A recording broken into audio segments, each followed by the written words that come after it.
বাংলার এক অসামান্য কথা সাহিত্যিক বিভূতিভূষণ বন্দ্যোপাধ্যায়। তার লেখা গল্প, উপন্যাস ও তার চরিত্রগুলি আজও এতটুকু জনপ্রিয়তা হারায়নি। আমাদের এবারের নিবেদন বিভূতিভূষণ বন্দ্যোপাধ্যায়ের গল্প মেডেল। গল্প পাঠে কামাখ্যাচরণ ও ক্লাসের অন্য ছেলের চরিত্রে সবুজ বর্ধন, বৃন্দাবন, জ্যাঠামশাই ও বাউরি বাগানের লোকজন অনুজয় চট্টোপাধ্যায়, গল্পের সূত্রধার দেবশ্রী মুখার্জি, সুধীরের দাদুর চরিত্রে সৌভিক সাহা, শব্দগ্রহণ ও সুধীরের চরিত্রে সুরজিৎ গাঙ্গুলি, আবহ ও শব্দ নিয়ন্ত্রণ অরিজিৎ পাল। গল্পটি লেখকের কল্পনাপ্রসূত, বাস্তবের সঙ্গে কোনো মিল থাকলে তা সম্পূর্ণ অনিচ্ছাকৃত ও কাকতালীয়। গল্পে তন্ত্রমন্ত্র ও ভূত প্রেতের উল্লেখ থাকলেও তা আছে শুধুমাত্র শ্রোতাদের মনোরঞ্জনের উদ্দেশ্যে। কোনো রকম কুসংস্কার বা অন্ধবিশ্বাসকে গুরুত্ব দেওয়া আমাদের উদ্দেশ্য নয়। শুরু হচ্ছে বিভূতিভূষণ বন্দ্যোপাধ্যায়ের গল্প মেডেল। কয়েক বছর আগে ঘটনাটা ঘটেছে, তাই এখন মাঝে মাঝে আমার মনে হয় ব্যাপারটা আগাগোড়া মিথ্যে।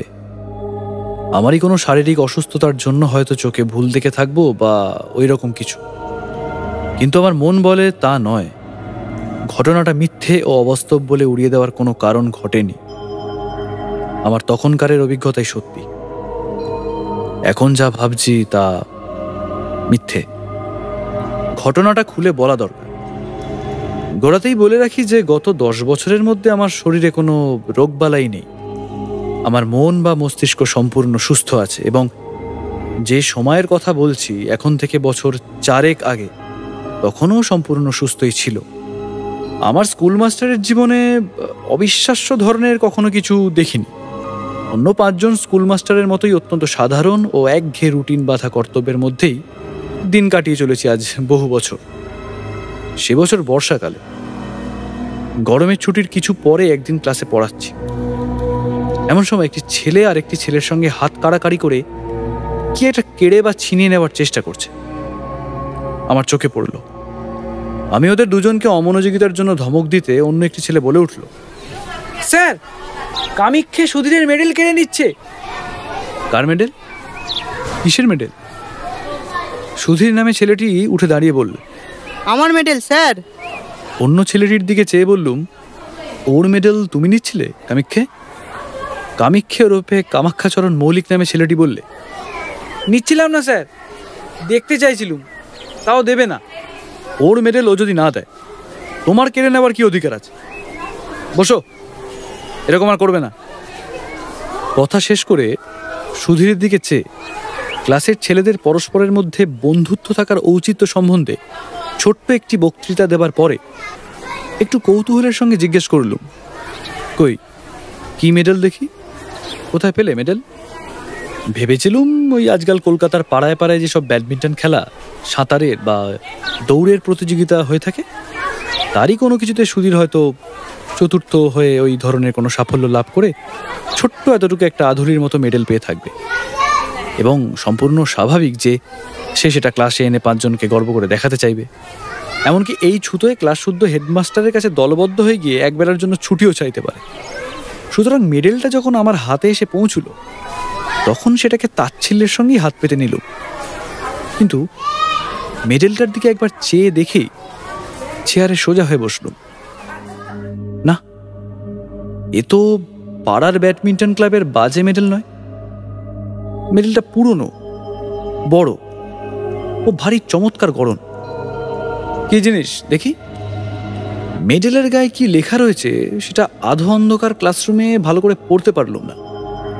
ও পিঠ উল্টে দেখি মহারানী ভিক্টোরিয়ার অল্প বয়সের মূর্তি খোদাই করা। পকেটে চশমা নেই, মনে হলো অফিস ঘরের টেবিলে ফেলে এসেছে।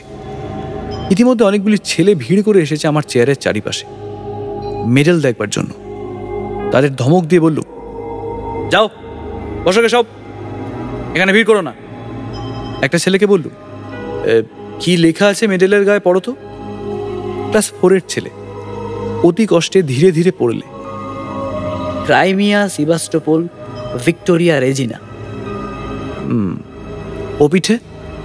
Sergeant S.B. Perkins, 6th dragons guards, 1854 সাল। বেশ অবাক হয়ে গেল। ক্রাইমিয়ার যুদ্ধের সময় সিভাস্টোপোলের রণক্ষেত্রে কোনো সাহসের কাজ করবার জন্য এই মেডেল দেওয়া হয়েছিল ইংল্যান্ডের সামরিক দপ্তর থেকে ড্রাগন গার্ডস সৈন্যদলের সার্জেন্ট পার্কিন্সকে। এ তো সাধারণ জিনিস মোটেই নয়। Crimea, Sevastopol, church of the light brigade. কিন্তু কলকাতার নীলমণি দাসের লেনের সুধীর সাহার কাছে সে মেডেল কোথা থেকে আসে? এদিকে এসো, এই মেডেল কোথায় পেয়েছো? ওটা আমার স্যার। তোমার তো বুঝলুম, পেলে কোথায়? আমার দাদু দিয়েছেন স্যার। তোমার দাদু? কোথায় পেয়েছিলেন জানো? হ্যাঁ স্যার জানি। আমার দাদুর বাবার কাছে এক সাহেব জমা রেখে গিয়েছিল। কিভাবে? আমাদের মদের দোকান ছিল কিনা স্যার, মদ খেয়ে টাকা কম পড়লে ওটা বাঁধা রেখে গিয়েছিল, আর নিয়ে যায়নি। দাদুর মুখেই শুনেছি। হিসেব করে দেখলুম 86 বছর পার হয়ে গিয়েছে সেই বছরটি থেকে যে বছরে সার্জেন্ট পার্কিন্স এই মেডেলটি পায়। তখন তার বয়স যদি 20 বছরও থেকে থাকে, এখন তার বয়স হওয়া উচিত 106। সুতরাং সে মরে ভূত হয়ে গেছে কোন কালে। সেদিন ছিল শনিবার। সকাল সকাল স্কুল ছুটি হবে এবং অনেক দিন পরে সেদিন দেশে যাব। আগেই ঠিক করে রেখেছিল। আমার এক গ্রাম সম্পর্কে জ্যাঠামশাই ইতিহাস নিয়ে নাড়াচাড়া করেন, বেশ পড়াশোনা আছে, গ্রামেই থাকেন। ভাবলুম তাকে মেডেলটা দেখালে খুশি হবেন খুব। সুধীরের কাছ থেকে মেডেলটি চেয়ে সোমবার ফেরত দেবো বললুম। স্কুলের ছুটির পরে বাসা থেকে সুটকেস নিয়ে শিয়ালদা স্টেশনে এসে আড়াইটের গাড়ি ধরলুম। দেশের স্টেশনে যখন নামলুম তখন বেলা প্রায় 5:30। 2 মাইল রাস্তা হেঁটে বাড়ি পৌঁছতে প্রায় সন্ধ্যা হয়ে গেল। সন্ধ্যার আগেই হয়তো পৌঁছতে পারা যেত, কিন্তু আমি খুব জোরে হাঁটিনি।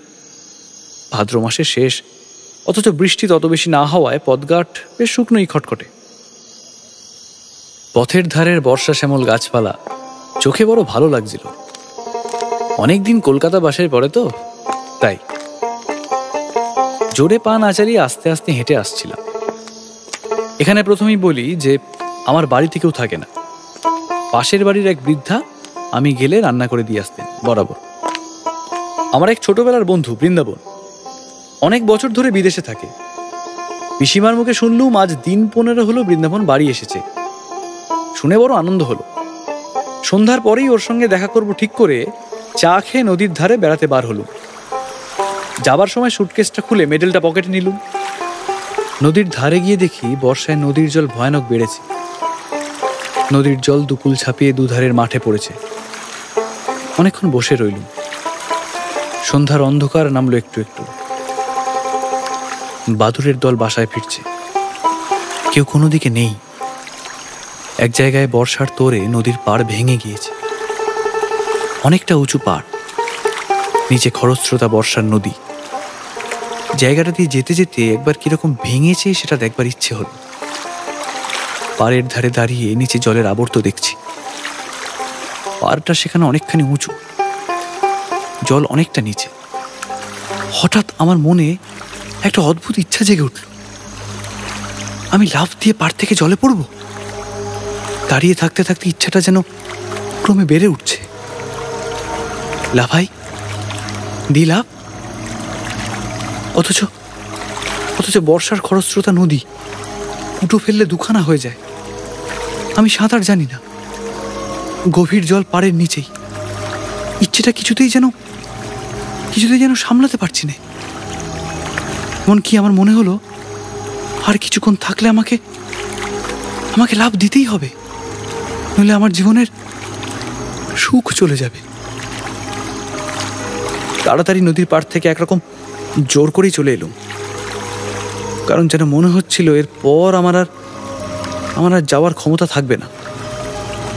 পা দুটো যেন ক্রমশ শীষের মতো ভারী হয়ে উঠছে। এরপর ওই বিপজ্জনক নদীর পাড় থেকে পা দুটোকে নাড়াবার ক্ষমতাই চলে যাবে আমার। নদীর ধার থেকে বৃন্দাবনদের বাড়ি আসবার পথে ওসব ইচ্ছে আর কিছুই নেই। আমি নিজের মনোভাবে নিজেই আশ্চর্য হয়ে গেল। কি অদ্ভুত! এরকম হবার মানে কি? ট্রেনে বসে অনেক ধূমপান করেছিলাম মনে পড়ল। ওই ভাদ্র মাসের অত গরমে অত ধূমপান করাটা ঠিক হয়নি। তার উপর বাড়ি এসে 2-3 পেয়ালা চা খেয়েছি। এসবই ওরকমটা হয়ে থাকবে। নিশ্চয়ই তাই। বৃন্দাবনদের বাড়ি গেলুম। বৃন্দাবনকে অনেক দিন পরে দেখে সত্যি আনন্দ হলো। দুজনে অনেক রাত পর্যন্ত বসে অনেক গল্প করলুম। অনেক বছর ধরে জমানো অনেক সুখ দুঃখের কাহিনী। বড় গরম আজ, কোথাও এতটুকু বাতাস নেই। ভাদ্র মাসের গুমোট গরম। বৃন্দাবন বললে, চল ভাই, ছাদে গিয়ে বসে গল্প করি, তবু একটু হাওয়া পাওয়া যাবে। তুই আমাদের এখানে খেয়ে যাবি, মা বলে দিয়েছেন। তোদের বাড়িতেও খবর দেওয়া হয়েছে। দুজনে ছাদে উঠল। বাড়িটা দোতলা। দোতলার ছাদের উপর একখানা মাত্র ঘর আছে। আমি জানতুম বৃন্দাবনের কাকা ওই ঘরটায় থাকেন। দোতলার ছাদে উঠে দেখলুম বাড়ির পেছন দিকটায় বাঁশের ভাড়া বাঁধা। বললুম, বাড়িতে রাজমিস্ত্রি খাটছে বুঝি বৃন্দাবন? হ্যাঁ ভাই, কাকার ঘরটা মেরামত হবে। উত্তর দিকে দেওয়ালটার গা থেকে নোনা হয়, ইঁটগুলো বার করা হচ্ছে। বৃন্দাবন দোতলার ঘরটার মধ্যে ঢুকল। আমার কিন্তু মনে কেমন একটা অস্থির ভাব। খানিকক্ষণ ঘরের মধ্যে গল্প করে আমি একটু জল খেতে চাইলুম। বৃন্দাবন জল আনতে নিচে নেমে গেল, আর আমি ছাদে পায়চারি করতে লাগলুম। ছাদে কেউ নেই, অন্ধকার ছাদটা। যেদিকটায় রাজমিস্ত্রিরা ভাড়া বেঁধে কাজ করছে, পায়চারি করতে করতে সেখানটাতে গিয়ে দাঁড়িয়ে দেখছি। হঠাৎ আমার মনে হলো, ছাদ থেকে লাফ দিয়ে পড়ি না কেন? বেশ হবে, লাফ দেব। প্রায় দুর্দমনে ইচ্ছা হলো লাফ দেবার। লাফ দেওয়াই ভালো, লাফ দিতেই হবে। দি লাফ। এমন সময় বৃন্দাবন ছাদের ওপর এসে বললে, আয় ঘরের মধ্যে, মা চা পাঠিয়ে দিচ্ছেন। ওখানে দাঁড়িয়ে কেন? আরও প্রায় আধ ঘন্টা কথা বলবার পরে নিচে থেকে চা ও খাবার এসে পৌঁছল। আমরা দুই বন্ধুতে অনেক রাত পর্যন্ত গল্পগুজব করল।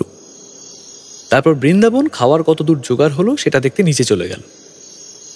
ঘরের মধ্যে বড় গরম। আমি বাইরের ছাদে খোলা হাওয়ায় আবার বেড়াতে লাগলাম। রাজমিস্ত্রিদের ভাড়ার কাছে এসে দাঁড়িয়ে আমার মনে হলো, লাফ এবার দিতেই হবে। কেউ নেই ছাদে, কেউ বাধা দিতে আসবে না। এই তো এই উপযুক্ত অবসর। সঙ্গে সঙ্গে আবার মনের গভীর তলায় কে যেন বলছে, লাফ দিও না মূর্খ, লাফ দিও না, পড়ে চূর্ণ হয়ে যাবে। আমার মাথার মধ্যে কেমন ঝিমঝিম করছে। কতক্ষণ পরে জানি নে, এবং কিসে থেকে কি হলো তাও জানি নে। হঠাৎ বৃন্দাবনের চিৎকারে আমার চমক ভাঙল। দেখি বৃন্দাবন আমাকে হাত ধরে টেনে তুলছে। এ কি সর্বনাশ! তুই লাফ দিয়ে পড়লি দেখলুম যেন। ভাগ্যিস বাঁশে পা বেঁধে গিয়েছে, তাই রক্ষে। কি হলো তোর? আমার মাথা কেমন যেন ঘুরছিল, গা ঝিমঝিম করছিল। বৃন্দাবনকে বললাম, আমি ভাই কিছুই জানি না তো। বৃন্দাবন ঘরের মধ্যে নিয়ে গিয়ে আমায় শুইয়ে দিল। সকলে বললে, ট্রেনে আসার দরুন আর গরমে শরীর কিরকম খারাপ হয়ে মাথা ঘুরে পড়ে গিয়েছিল। কিন্তু আমি জানি, মাথা ঘুরে পড়ে আমি যাইনি। লাফ আমি ইচ্ছে করেই দিয়েছিলাম। তবে ঠিক যে সময়টাতে আমি লাফ দিয়েছি, সে সময়ের কথাটা আমি অনেক চেষ্টা করে কিছুতেই মনে করতে পারলুম না। বিছানায় শুয়ে বেশ সুস্থ বোধ করলুম। পাশ ফিরতে হঠাৎ যেন কি একটা শক্ত জিনিস বুকের কাছে ঠেকল। পকেটে হাত দিয়ে দেখি সুধীরের সেই মেডেলটা। আশ্চর্য, এটার কথা এতক্ষণ একেবারে ভুলেই গিয়েছিলাম। বৃন্দাবনকে সেটা দেখালুম। ওদের বাড়ির সকলে মেডেলটা হাতে করে ঘুরিয়ে ঘুরিয়ে দেখল। রাত্রিরে নিজের ঘরে এসে শুয়ে পড়লুম। আমার বাড়িতে কেউ নেই বর্তমানে, একাই থাকি এক ঘরে। একটা জিনিস লক্ষ্য করছি, যখন থেকে বৃন্দাবনের বাড়ি থেকে বার হয়ে পথে পা দিয়েছি, তখন থেকেই কেমন এক ধরনের ভয় করছে আমার। বাড়িতে যখন ঢুকলুম তখন ভয়টা যেন বাড়ল। একা ঘরে কতবার এর আগে শুয়েছি, এমন ভয় হয়নি মনে কোনোদিন। না, শরীরটা সত্যি খারাপ, আর শরীর খারাপ থাকলে মনও দুর্বল হওয়া খুবই স্বাভাবিক। আলো নিভিয়ে শুয়ে পড়লুম। আমার শিয়রের কাছে একটা বড় জানলা। জানলা দিয়ে বাড়ির পেছনের বন বাগান চোখে পড়ে। বেশ জ্যোৎস্না উঠেছে, কৃষ্ণপক্ষের একাদশী জ্যোৎস্না। হাওয়া আসবে বলে জানলা খুলে রেখেছি। কতক্ষণ ঘুম হয়েছিল জানিনি, ঘণ্টাখানেকের বেশি হবে না। হঠাৎ ঘুমটা ভেঙে গেল। মনে হতে লাগলো আমার মাথার দিকের জানলায় কে যেন দাঁড়িয়ে, যেন মাথা তুলে সেদিকে চেয়ে দেখলেই তাকে দেখা যাবে। কথাটা মনে হওয়ার সঙ্গে সঙ্গে ভীষণ ভয় হলো, অথচ কিসের যে ভয় জানিনি। এমন ভয় যে কিছুতেই শিয়রের জানলার দিকে তাকাতে পারলুম না। চোখে না দেখলেও আমার বেশ মনে হলো জানলার গড়াটাতে দুটো হাত রেখে কে যেন দাঁড়িয়ে আছে, জ্বলন্ত চোখে এসে আমার দিকে চেয়ে রয়েছে। আমি ওদিকে চাইলেই দেখতে পাব। প্রাণপণে চোখ বুজে শুয়ে রইলুম। না, কিছুতেই চাইব না। ঘুমোবার চেষ্টা করল, কিন্তু ঘরের মধ্যে কোথাও কি ইঁদুর পচেছে? কিসের পচা গন্ধ? যেন আয়োডিন, লিন্ট, মলম প্রভৃতি উগ্র গন্ধের সঙ্গে পচা ক্ষতের গন্ধ মেশানো। এতকাল বাড়িতে থাকা নেই, যার ওপর বাড়িঘর পরিষ্কার রাখার ভার, সে কিছুই দেখাশোনা করে না। বোঝা গেল কে যেন আমার মনের ভেতর বলছে, যে দেখো তোমার মাথার শিয়রের জানলার দিকে, যে দেখো না। ঘরের চারিধারে কিসের যেন একটা প্রভাব, কোনো অমঙ্গলজনক, হিংস্র, উগ্র, অশান্ত ধরনের ব্যাপারটা। ঠিক ঠিক বলে বোঝানো যায় না। আমি যেন ভয়ানক বিপদগ্রস্ত। সে এমন বিপদ যা আমাকে মরণের দোর পর্যন্ত পৌঁছে দিতে পারে। এমনকি অন্ধকার মৃত্যুপুরীর হিমশীতল নীরবতার মধ্যে ডুবিয়েও দিতে পারে। আমি চাইব না, কিছুতেই চাইব না শিয়রের জানলার দিকে। কিন্তু যে প্রভাবই হোক, আমার ঘরের মধ্যে দেওয়ালের এপিঠে তার অধিকার নেই। বহুকাল ধরে পূর্বপুরুষেরা বাস্তু শালগ্রামের অর্চনা করেছেন এ ঘরে। এর মধ্যে কারো কিচ্ছু খাটবে না। আমার মনই আবার এ কথাগুলি যেন বললে। অন্ধকার রাত্রে নির্জন ঘরে মন কত কথা কয়। জানলার ধারে কি যেন একটা শব্দ হলো, অদ্ভুত ধরনের শব্দটা। কে যেন জানলার গড়াদের উপর ঠোকা দিয়ে আমার দৃষ্টি আকর্ষণ করতে চাইছে। একবার, দুবার, তিনবার। ভয় আমার বুকের মধ্যে ঢিপ ঢিপ করতে লাগলো। কাউকে ডাকবো চিৎকার করে? একবার চেয়ে দেখবো জানলার দিকে জিনিসটা কি? হঠাৎ আমার মনে পড়লো একটা দাড়ি বেঁজি অনেকদিন থেকে বাইরের দেওয়ালে কড়িকাঠের খোলে বাসা বেঁধে আছে। আজ বিকেলেও সেটাকে একবার দেখেছি। জানলার ওপরকার কাঠে সেটা পোকামাকড় বা জোনাকি ধরছে। হ্যাঁ, এ তারই শব্দ। কথাটা মনে হতেই মনের মধ্যে সাহস আবার ফিরে এলো। উফ, ঘাম দিয়ে জ্বর ছেড়ে গেল যেন। শরীর অসুস্থ থাকলে কত সামান্য কারণ থেকে ভয় পায় মানুষ। পাশ ফিরে এবার ঘুমোবার চেষ্টা করল, স্বস্তির নিঃশ্বাস ফেলে। কিন্তু আমার এ ভাব বেশিক্ষণ স্থায়ী হলো না। এ ধারণা আমার মন থেকে কিছুতেই গেল না যে আজ রাত্রে আমি একা নই, আরো কেউ আছে এখানে। নিদ্রাহীন চোখে সে আমার উপর খড় দৃষ্টি দিয়ে পাহারা রেখেছে। আমায় সে নিরাপদে বিশ্রাম করতে দেবে না আজ। বারবার ঘুম আসে, আবার তন্দ্রা ছুটে যায়। অমনি জেগে উঠি, কিন্তু চোখ চাইতে বা বিছানার ওপর উঠে বসতে সাহস হয় না। আর সেই শব্দটা মাঝে মাঝে জানলার গড়াদের ওপর হতে শুনি, খুব মৃদু করাঘাতের শব্দ, যেন যেন শব্দটা বলছে, চেয়ে দেখো, পেছন ফিরে জানলার দিকে চেয়ে দেখো। ঘামে দেখি বিছানা ভেসে গিয়েছে। ভাদ্রের ঘুমট গরম কিনা। এই অবস্থায় ভোর হলো। দিনের আলো ফুটলে লোকজনের শব্দ কানে যেতে রাত্রের ভয়টা মন থেকে কোথায় মিলিয়ে গেল। নিশ্চিন্ত মনে বেলা 9টা পর্যন্ত পড়ে ঘুম দিল। তারপর উঠে চা খেয়ে পাড়ায় বেড়াতে বার হওয়া গেল। এই সময় একটা ঘটনা ঘটল। তখন আমি তার বিশেষ কোনো মূল্য দিইনি, কিন্তু পরে সব কথা মনে মনে আলোচনা করে দেখে সেটা ভারী আশ্চর্য বলেই মনে হয়েছিল। ওপারার পথে আমার সেই জ্যাঠামশাইয়ের সঙ্গে দেখা। তাকে দেখাবার জন্যই আমি মেডেলটা কাল রাত্রে সঙ্গে নিয়েই বেরিয়েছিলাম, কিন্তু বৃন্দাবনদের বাড়িতে নিমন্ত্রণের জন্য তার সঙ্গে দেখা করতে পারিনি। আমার দেখে তিনি বললেন, এই যে সুরেন, ভালো আছো? কাল তুমি এসেছো দেখলুম, তখন অনেক রাত, তা ডাকলুম না। বোধহয় বৃন্দাবনের বাড়ি থেকে ফিরছিলে। আমি তখন ছাদে পায়চারি করছি। যে গরম গিয়েছে বাবা কাল রাত্রিরে, তোমার সঙ্গে লোক রয়েছে দেখে আরো ডাকলুম না। ও লোকটি কে? খুব লম্বা বটে, যেন শিখ কি পাঞ্জাবির মতো লম্বা। তোমার বন্ধু বুঝি?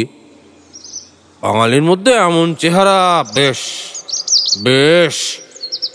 আমি অবাক হয়ে জ্যাঠামশাইয়ের মুখের দিকে চেয়ে বললুম, আমার সঙ্গে লম্বা লোক কাল রাত্রিরে? সে কি জ্যাঠামশাই? জ্যাঠামশাই আমার চেয়ে অবাক হয়ে বললেন, তোমার সঙ্গে লোক ছিল না বলছো? একা যাচ্ছিলে? আমার চোখের দৃষ্টি একেবারে কি এত খারাপ হয়ে যাবে বাবা? আমি হেসে বললুম, তাই হবে জ্যাঠামশাই। চোখে কিরকম ঝাপসা দেখে থাকবেন, বয়স হয়েছে তো। আমার সঙ্গে কেউ ছিল না। তাছাড়া আপনাদের বাড়ির সামনের আম গাছটার ছায়া কিরকম আলো আঁধার দেখেছেন? চোখে অমন ভুল হয়। জ্যাঠামশাই যেন রীতিমতো হতভম্ব হয়ে গেলেন। বললেন, কি আশ্চর্য কাণ্ড! এতটা ভুল হবে চোখে? এই আম গাছের এদিকে যখন তুমি টর্চ জ্বাললে, তখন দেখলুম তুমি আর তোমার পেছনে একজন লম্বা মতো লোক। তারপর তুমি টর্চ নিভিয়ে আম গাছের ছায়ার মধ্যে ঢুকলে, তখনও জ্যোৎস্নার আলো আর আম গাছের ছায়ার অন্ধকারে আমি বেশ দেখতে পেলুম লোকটি তোমার পেছনে পেছনে যাচ্ছে। তোমার মাথার চেয়েও যেন 1 হাত লম্বা, তোমার একেবারে ঠিক পেছনে। তাতে খুব ভালো তো দেখতে পেলুম না। অত দূর থেকে আর আলো অন্ধকারের মধ্যে স্পষ্ট কিছু দেখা গেল না তো। এমনকি একবার এও মনে হলো তোমায় ডেকে জিজ্ঞেস করি তোমার বন্ধুটি কে। একেবারে এত ভুল হবে চোখে? জ্যাঠামশাইকে আবার বুঝিয়ে বলল, আমার সঙ্গে কাল কেউ ছিল না, আমি একাই ছিল। সুতরাং তার দৃষ্টিশক্তির গোলমাল ছাড়া এ ব্যাপারের অন্য কোনো সিদ্ধান্ত করা চলে না। সারাদিন বৃন্দাবনের সঙ্গে আড্ডা দিয়ে কাটানো গেল। গতকাল রাত্রের ভয়ের ব্যাপার দিনের আলোয় এত হাস্যকর বলে আমার নিজের কাছেই মনে হলো যে বৃন্দাবনকেও সে কথাটা বলিও নি। রাত্রে ট্রেনে কলকাতায় ফিরব। বৃন্দাবনদের বাড়ি থেকে চা খেয়ে বাড়ি এসে সুটকেসটা নিয়ে স্টেশনের দিকে রওনা হয়েছে। তখনই সন্ধ্যার অন্ধকার বেশ নেমেছে। বাউরিপাড়ার বড় বাগানটার মধ্যে দিয়ে আসছি।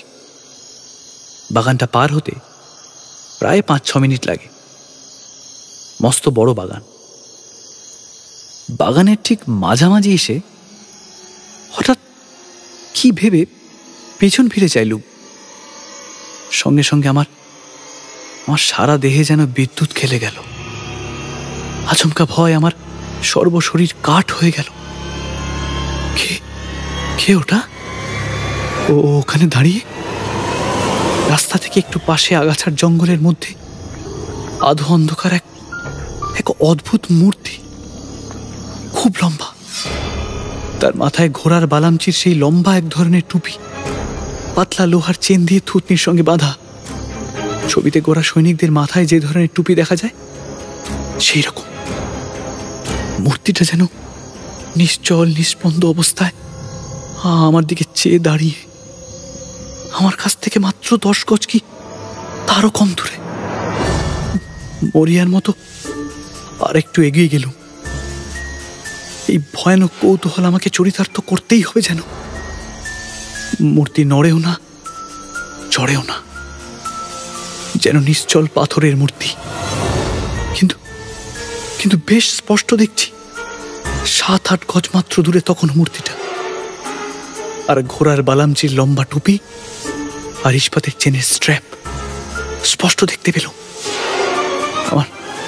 আমার পা ঠকঠক করে কাঁপতে লাগলো। সারা দেহ কেমন যেন অবশ হয়ে আসছে। মাথাটা হঠাৎ বড় হালকা হয়ে গিয়েছে। বোধহয় আর আধ মিনিট এভাবে থাকলে আমি অজ্ঞান হয়ে পড়ে যেতাম। কারণ সেই ভীষণ মূর্তিটার মুখোমুখি আমি দাঁড়িয়ে। আমার পা দুটো বেজায় ভারী হয়েছে। নড়বার উপায় নেই সেই মূর্তির সামনে থেকে। কিন্তু ঠিক সেই সময় বাউরি বাগানের পথে লণ্ঠন নিয়ে কারা ঢুকলো। 2-3 জন লোকের গলার শব্দ শুনে আমার সাহস ফিরে এলো। আমি ওদের ডাক দিলুম চিৎকার করে। ওরা ছুটে এলো। আমায় ওখানে বনের মধ্যে থেকে তারা খুব আশ্চর্য হয়ে বললে, ওখানে কি বাবু, কি হয়েছে? তারপর লণ্ঠন তুলে ওরা আমার মুখ দেখে বললে, ও আপনি? কি হয়েছে আপনার? মুখ একেবারে সাদা ফ্যাকাশে হয়ে গিয়েছে। ভয়টা পেলেন নাকি? বাউরি বাগান জায়গাটা ভালো না, সন্ধ্যের পর এখানে অনেকে ভয় পায়। ওদের লণ্ঠনটা যখন উঁচু করে আমার মুখে তুলে ধরলে, সেই আলোয় দেখলুম সামনের মূর্তিটার তখনও সেখানে ঠিক সেই রকম দাঁড়িয়ে। একজন বললে, কি দেখেছিলেন এখানে দাঁড়িয়ে বাবু? এই সাঁড়া গাছটা। আর একজন বললে, গাছটার ডালপালা কেটে মাথায় ঝোপের মতো করে রেখেছে, যেন মানুষ বলে অন্ধকারে ভুল হয় বটে। চলে আসুন বাবু। আমিও দেখলুম সারা গাছই বটে। মাথার দিকের পাতাগুলো ছেঁটে গাছটাকে দেখতে হয়েছে ঠিক হর্স গার্ডসদের ঘোড়ার বালামচির টুপির মতো। লোকের চোখের কি ভুলই হয়। কাল আমি আবার জ্যাঠামশাইকে চশমা নিতে বলছিল, ভেবে লজ্জা হলো মনে মনে। তিনিই বৃদ্ধ লোক, তার চোখের ভুল তো হতেই পারে। আমারই যখন এই অবস্থা। ওরা আমায় আলো ধরে স্টেশনে পৌঁছে দিলে। পরের দিন স্কুলে সুধীরের মেডেলটা ফেরত দিল। সুধীর বললে, আপনাকে দাদু একবার ডেকেছেন, আমার সঙ্গে ছুটির পর আমাদের বাড়ি আসুন, নিয়ে যেতে বলেছেন। সুধীরের দাদু বললেন, ও মেডেলটা আমার বাবাকে একজন গোরা সৈন্য দিয়ে গেছিল, তখন আমি জন্মাইনি। শুনেছি বাধা দিয়েছিল আর উদ্ধার করতে পারেনি। বেচায় মাতাল আর গোয়ার ছিল নাকি লোকটা। মাস্টার বাবু, ও মেডেলের বিপদ হচ্ছে আমাদের বংশের লোক ছাড়া অন্য কেউ নিলে তার বড় বিপদ ঘটে। আমার এক ভগ্নিপতি একবার কিছুতেই শুনলে না। অনেক কাল আগের কথা, বাড়ি নিয়ে গেল মেডেল দেখাতে। সেই দিনই সন্ধ্যের সময় ছাদ থেকে পড়ে মারা গেল। তার মৃতদেহের পকেট থেকে বেরোলো এই মেডেলটা। আমি কলের পুতুলের মতো শুধু বললুম, ছাদ থেকে পকেটে মেডেল পাওয়া গেল? হ্যাঁ মাস্টার বাবু, আমার নিজের ভগ্নিপতি। মিথ্যে কথা তো বলবো না, আজ 27-28 বছর আগের কথা। ও আরো 2-1 নিয়েছে, আবার তখনই ফেরত দিয়ে গিয়েছে। বলে রাতে নাকি ভয় পায়, গাছ ছমছম করে, কে যেন পেছনে ফলো করছে বলে মনে হয়। ও মেডেল বাইরের লোকে সহ্য হয় না মাস্টার বাবু, প্রাণ পর্যন্ত বিপন্ন হয়। তাই ভাবছিলাম আপনাকে এরা দাঁড় করে দেব নাকি। একটা কথা বলা দরকার। মাসখানেক পরে আমি আবার দেশে যাই। বাউরি বাগানে ঢুকে যেখানে সে রাত্রে ভয় পেয়েছিলুম, সেদিকে চেয়ে দেখে সে সারা গাছটা আমার কোথাও চোখে পড়ল না। যে আম গাছটার ধারে সারা গাছটা দেখেছিলুম, সেখানে দিন ও মানে বেশ ভালো করে দেখেছি, কোথাও সে সারা গাছ নেই। বা গাছ কেটে নিলে যে গুঁড়ি থাকবে তারও কোনো চিহ্ন নেই। কস্মিনকালেও সেখানে একটা বড় সারা গাছ ছিল বলে মনেও হয় না জায়গাটা দেখে। শুনলেন বিভূতিভূষণ বন্দ্যোপাধ্যায়ের গল্প মেডেল। গল্প পাঠে কামাখ্যাচরণ ও ক্লাসের অন্য ছেলের চরিত্রে সবুজ বর্ধন, বৃন্দাবন, জ্যাঠামশাই ও বাউরি বাগানের লোকজন অনুজয় চট্টোপাধ্যায়, গল্পের সূত্রধার দেবশ্রী মুখার্জি, শব্দগ্রহণ ও সুধীরের চরিত্রে সুরজিৎ গাঙ্গুলি, আবহ ও শব্দ নিয়ন্ত্রণ অরিজিৎ পাল, পোস্টার ডিজাইন চয়ন মণ্ডল, সুধীরের দাদুর চরিত্রে ও পরিচালনায় সৌভিক সাহা। এমন আরও অনেক গল্প রয়েছে ক্লিক অ্যাপে। সঙ্গে থাকুন, শুনতে থাকুন।